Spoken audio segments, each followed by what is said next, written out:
कांग्रेस प्रत्याशी होतम सिंह निषाद ने की प्रेस वार्ता। कांग्रेस प्रत्याशी होतम सिंह निषाद ने प्रेस वार्ता करते हुए कहा कि जिस प्रकार से बदलाव की लहर है, सभी पार्टियों से जनता नाराज है। वहीं कांग्रेस प्रत्याशी ने कहा कि अगर मैं जीत कर विधानसभा जाता हूं तो सबसे पहले मैं हेल्पलाइन नंबर चालू करूंगा और क्षेत्र में पेयजल की समस्या और नाली व सड़क की समस्या को दूर करने का काम करूंगा। कांग्रेस प्रत्याशी ने कहा कि अब तक विधानसभा क्षेत्र से जितने भी प्रत्याशी जीते हैं, उन्होंने क्षेत्र की जनता को ठगने का काम किया है। विकास कार्य के नाम पर कोई कार्य नहीं किया गया। कांग्रेस प्रत्याशी कहते हैं कि अगर जनता ने मुझे अपना आशीर्वाद दिया तो मैं क्षेत्र में विकास की गंगा बहाने का काम करूंगा। यही नहीं, क्षेत्र की जनता के हर सुख दुख में 24 घंटे साथ रहूंगा। फतेहाबाद से XMT न्यूज के लिए संवाददाता सुशील कुमार गुप्ता की रिपोर्ट। क्या मुद्दे लेकर चुनाव मैदान में आए थे आप?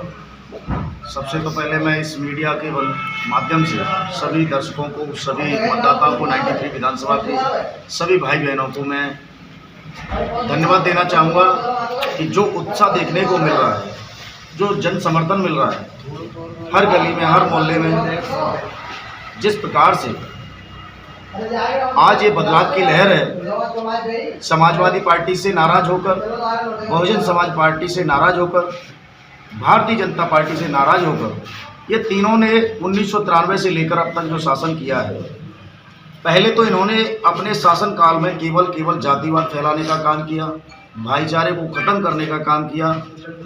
हमारे क्षेत्र में जो मूलभूत सुविधाएं होनी चाहिए, उन सुविधाओं से जनता को वंचित रखा।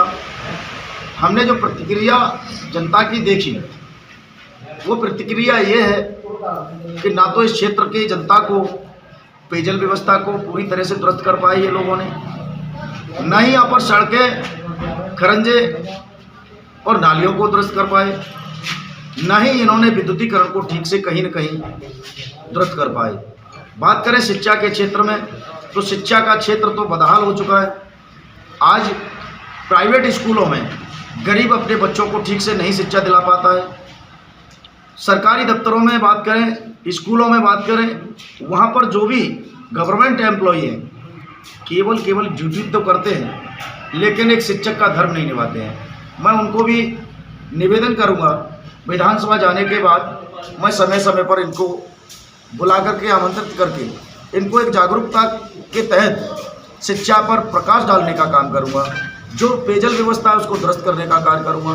सड़कें नहीं हैं, वहाँ पर सड़कें बनाने का कार्य करूँगा।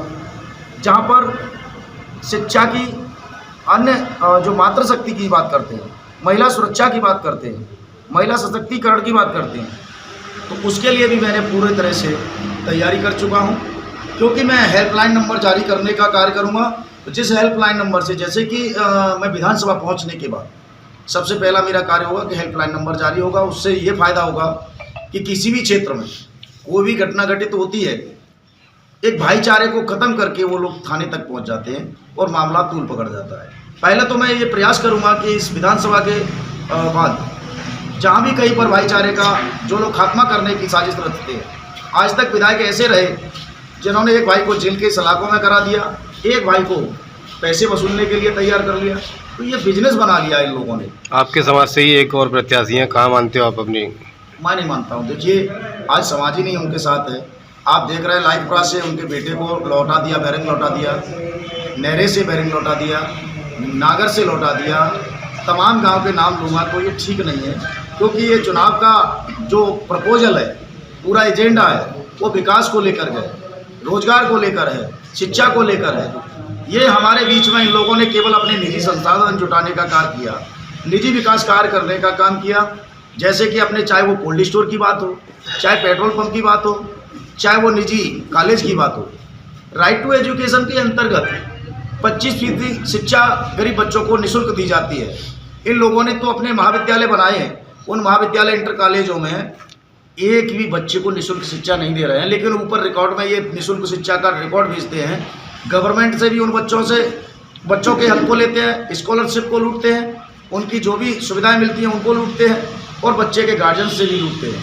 ये लोगों ने बिजनेस बना रखा है। मैं कोशिश कर रहा हूँ विधानसभा जाने के बाद सबसे पहले मेरा अंकुश होगा जो प्राइवेट विद्यालय चला रहे हैं, या तो वो लोग राइट टू एजुकेशन के अंतर्गत माननीय मनमोहन सिंह जी की सरकार ने ये शिक्षा का अधिकार लागू हुआ था, उस सपने को पूरा करने का कार्य करूँगा कि बच्चे शिक्षा से वंचित न रहें, क्योंकि प्राइवेट स्कूलों में गरीबों के बच्चे निश्चित वहाँ पर पहुँचेंगे, ये मेरा भरोसा है।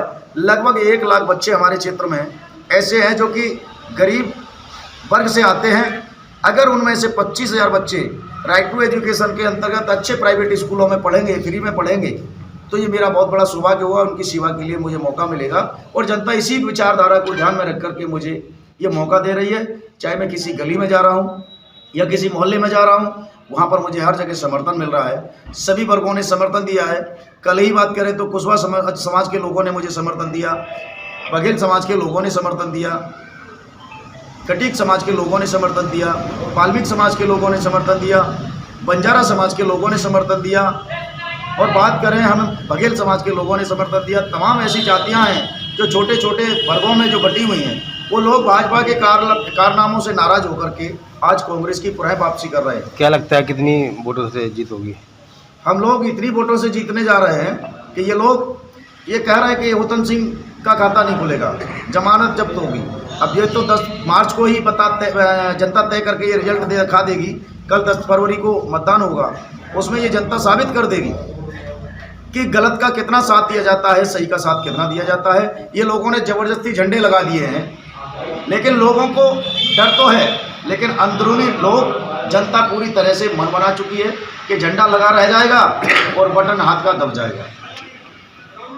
डॉक्टर अरुण चाइल्ड स्पेशलिस्ट, बाल रोग विशेषज्ञ, बच्चे की किसी भी प्रकार की बीमारी का संपूर्ण इलाज, सभी प्रकार की जांच की सुविधा उपलब्ध।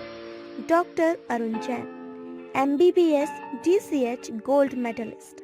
पता 8 Hanuman Nagar, Prem Nagar, Shahganj, Bodla road, Agra. Pin code 282010।